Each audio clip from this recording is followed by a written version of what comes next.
പക്ഷേ വിദ്യാഭ്യാസ മന്ത്രിയുടെ പ്രസ്താവന പിന്നെയും വിവാദം ബാക്കി നിർത്തുന്നു. ആർ കിരൺ ബാബു നമുക്ക് പറ്റിയെടുത്തു. കിരൺ, ഈ പ്രശ്നം സ്കൂളിനകത്ത് പരിഹരിക്കപ്പെട്ടു എന്ന് കരുതിയപ്പോൾ ഉണ്ടായ മന്ത്രിയുടെ വാർത്താക്കുറിപ്പ്, ഈ സർക്കുലർ കം ഉത്തരവ് അത് പിൻവലിച്ചിട്ടുണ്ടോ എന്നുള്ളതിൽ വ്യക്തതയില്ലായ്മ ഒരു വശത്ത്, ഇത് ആയുധമാക്കിക്കൊണ്ടുള്ള SDP ആവശ്യം, ഇതിനെല്ലാം വിമർശിച്ചുകൊണ്ട് BJP രംഗത്ത് വന്നിരിക്കുന്നത് മറ്റൊരു തരത്തിലേക്ക്. ഈ സ്കൂളിനകത്ത് ഹിജാബ് വിഷയം പരിഹരിച്ചാലും പരിഹരിച്ചില്ലെങ്കിലും പുറത്ത് ഈ വിവാദം അവസാനിക്കാത്ത രീതിയിലേക്ക് കാര്യങ്ങൾ നീങ്ങുന്നു. ഇന്ന് വാർത്താ സമ്മേളനത്തിൽ മന്ത്രി ശിവൻകുട്ടി ആ ആശയക്കുഴപ്പങ്ങൾ പരിഹരിക്കുന്ന രീതിയിൽ കാര്യങ്ങൾ പറഞ്ഞു, അതോ അദ്ദേഹം വീണ്ടും പറഞ്ഞ ചില വാക്കുകൾ, ഈ NOC നൽകുന്ന അടക്കമുള്ള കാര്യങ്ങൾ വീണ്ടും പ്രകോപനപരമായ ഒരു വിഷയത്തിലേക്ക് കാര്യങ്ങളെ കൊണ്ടെത്തിക്കുകയാണോ ചെയ്തിരിക്കുന്നത്?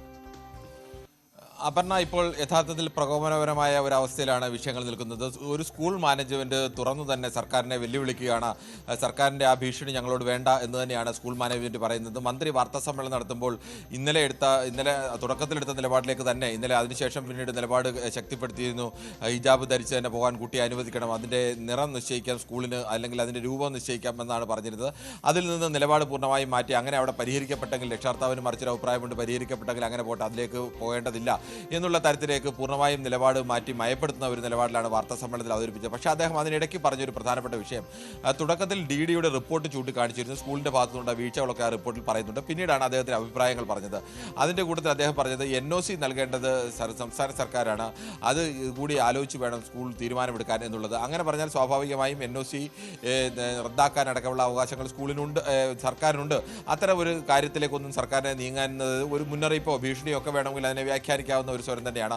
തൊട്ടു പിന്നാലെ തന്നെയാണ് സ്കൂൾ മാനേജ്മെന്റ് ഭാഗത്തു നിന്നും ഒരു ഭീഷണിയുടെ സ്വരത്തിൽ തന്നെ പറയുന്നത്, അങ്ങനെ സർക്കാരിന് ഞങ്ങളുടെ NOC ഒന്നും പിൻവലിക്കാൻ കഴിയില്ല, അതിന് കൃത്യമായ വ്യവസ്ഥകളുണ്ട്, ആ വ്യവസ്ഥകളെല്ലാം പാലിച്ചു തന്നെയാണ് ഞങ്ങൾ മുന്നോട്ട് പോകുന്നത്.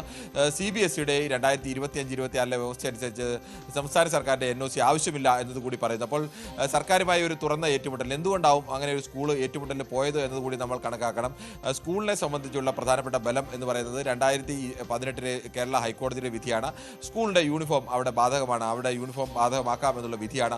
മറ്റൊന്ന്, ഇത് ഈ സ്കൂൾ മാനേജ്മെൻറ്റോ അല്ലെങ്കിൽ ലത്തീൻ സഭയുടെ മാത്രമല്ല ക്രൈസ്തവ സഭകളുടെ ആകെ ഒരു പിന്തുണ ഈ സ്കൂളിന് ലഭിക്കുന്നു. ഇന്ന് തന്നെ ദീപികയുടെ മുഖപത്രം അടക്കമുള്ള പ്രധാനപ്പെട്ട സഭാ നേതാക്കളുടെയൊക്കെ പ്രതികരണത്തിൽ നിന്ന് അത് വളരെ വ്യക്തമാണ്. ഇത് സഭയ്ക്ക് നേരെയുള്ള ഒരു ആക്രമണമായി അല്ലെങ്കിൽ സഭയ്ക്ക് നേരെയുള്ള ഒരു വെല്ലുവിളിയായി കണ്ടുകൊണ്ട് സഭ അങ്ങനെ ഒന്നിച്ചു നിന്നുകൊണ്ട് അത്തരം ഒരു നിലപാട് സ്വീകരിക്കുന്നു. അതാണ് രണ്ടാമത്തെ ഘടകം.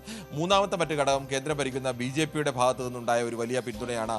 ഈ വിഷയത്തിൽ പൂർണ്ണമായും ഈ മാനേജ്മെന്റിനൊപ്പം നിൽക്കുക, അല്ലെങ്കിൽ ആ നിലപാടിനൊപ്പം നിൽക്കുക, ദേശീയ തലത്തിലടക്കം അത് BJP ചർച്ചയാക്കുക. ഇങ്ങനെ മൂന്ന് ഘടകങ്ങൾ വന്നതുകൊണ്ട് കൂടിയാണ് സ്കൂൾ മാനേജ്മെന്റ് തുറന്ന് സർക്കാരുമായി ഒരു വെല്ലുവിളിയുടെ സ്വരത്തിലേക്ക് സംസാരിക്കാനായി മാറിയത്.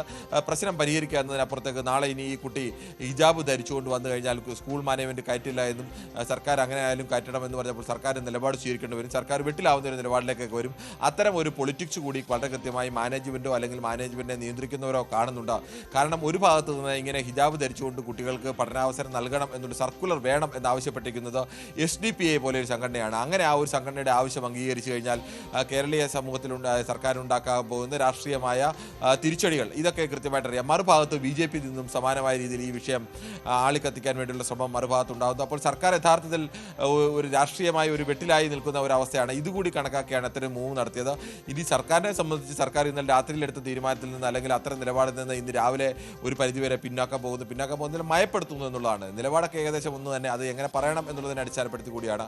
അത് ഉച്ചയ്ക്ക് മന്ത്രി വാർത്താ സമ്മേളനം നടത്തുമ്പോൾ അതിനേക്കാളും മയപ്പെടുത്തി ആ പ്രശ്നം പരിഹരിച്ചു പോകട്ടെ, ഞങ്ങളൊരു നിർദ്ദേശം മാത്രമാണ് വെച്ചത്, ഹിജാബ് ധരിക്കണം, അങ്ങനെ ഒരു സർക്കുലർ എന്ന് പറയുമ്പോൾ പല സ്ഥലങ്ങളിലും പരിഹരിക്കുന്ന അങ്ങനെയാണ്. പൊതുവെ കേരളത്തിലെ പല സ്ഥലങ്ങളിലും സ്കൂളുകളിൽ തർക്കമുണ്ടാകുമ്പോൾ അവിടുത്തെ ഒരു PT ഇടപെട്ട് എന്തെങ്കിലും ഒരു ചെറിയ പരിഹാരം ഉണ്ടാക്കുക, അത് ആ പരിഹാരത്തിലേക്ക് പോകുക, അതിന് വലിയൊരു തർക്കമാക്കി ഒന്നും മാറ്റേണ്ടല്ല, അങ്ങനെ പരിഹരിക്കാവുന്ന ഒരു ചെറിയ വിഷയം മാത്രമാണ്. ആ തരത്തിലേക്കൊക്കെ മാറിയെങ്കിലും അതിൽ പറഞ്ഞ ഒരു വാചകത്തെ കൃത്യമായി എടുത്തുകൊണ്ടാണ് അത്ര വെല്ലുവിളി സ്വരം ഉയർത്തിയത്. ഇനിയും സ്വാഭാവികമായും ഇത്തരം സംഘടനകളൊക്കെ ഇതിന് പിന്നിൽ നിന്ന് പ്രവർത്തിക്കാനും ഇത് അത്തരത്തിലേക്കൊക്കെ മാറാനുള്ള സാധ്യത ഇപ്പോഴും നിലനിൽക്കുന്നു എന്നുള്ള ഒരു ഗൗരവമായ വിഷയം കൂടിയാണ് ഇത്. തീർച്ചയായിട്ടും മന്ത്രിയുടെ പ്രസ്താവന കൊണ്ട് അവസാനിക്കുന്നില്ല. ഇതിൽ എല്ലാ സ്കൂളുകളിലും ഹിജാബ് അനുവദിക്കണമെന്നുള്ള ഒരു ആവശ്യവുമായി SDP രംഗത്തെത്തിയതോടെ ഇത് ഏത് തലത്തിലേക്കാണ് മുന്നോട്ട്